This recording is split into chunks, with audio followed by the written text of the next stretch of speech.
நாம இப்ப பார்க்க போறது எழுத்துக்களை இடமாற்றம் செய்து குறியிடல். அதாவது எண் எழுத்து குறியிடல இது ஒரு டைப். இது என்ன அப்படின்னா, ரீடிங் என்பது இந்த மாதிரி இந்த எழுத்துக்களை குறிப்பிட்டால் ஹிஸ்டரி என்பதை குறிக்கும் குறியீடு என்ன அப்படின்னு கேட்டிருக்காங்க. இப்ப இந்த ரீடிங்கையும் இந்த எழுத்தையும் எழுதிட்டு என்னென்ன சேஞ்ச் பண்ணிருக்காங்கன்னு பார்ப்போம். இதுல முதல் எழுத்து இங்கேயும் முதல் எழுத்தாவே தான் இருக்குது.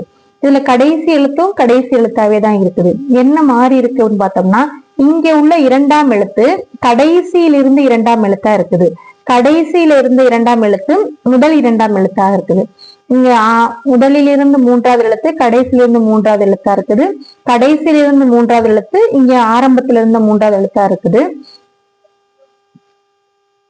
அந்த இடையில உள்ள டி அப்படியே இருக்குது. இதான் இதுல மாத்தி இருக்கிறாங்க. இப்ப நம்ம ஹிஸ்டரிக்கு எழுதுவோமா, அதாவது ஃபர்ஸ்ட் எழுத்தை அப்படியே வச்சுக்கணும், கடைசி எழுத்தையும் அப்படியே வச்சுக்கணும் போய். அடுத்தது ஆரம்பத்துல உள்ள இரண்டாவது எழுத்து கடைசியில் உள்ள இரண்டாவது எழுத்துக்கு போயிடும். கடைசி இரண்டாவது எழுத்து ஆரம்ப இரண்டாவது எழுத்துக்கா வந்துடும். அடுத்து மூன்றாவது எழுத்து எஸ் இங்க போயிடும், ஓ இங்க வந்துடும், டி அப்படியே இருக்கும். இந்த மாதிரிதான் நம்ம குறியிடணும். இப்ப இந்த விடை எங்க இருக்கு அப்படின்னு பார்த்தோம்னா HROTSY இந்த இரண்டாவது. இதான் இதோட ஆன்சர். ரொம்ப எளிமையா இருக்கு இல்லையா? Thank you friends.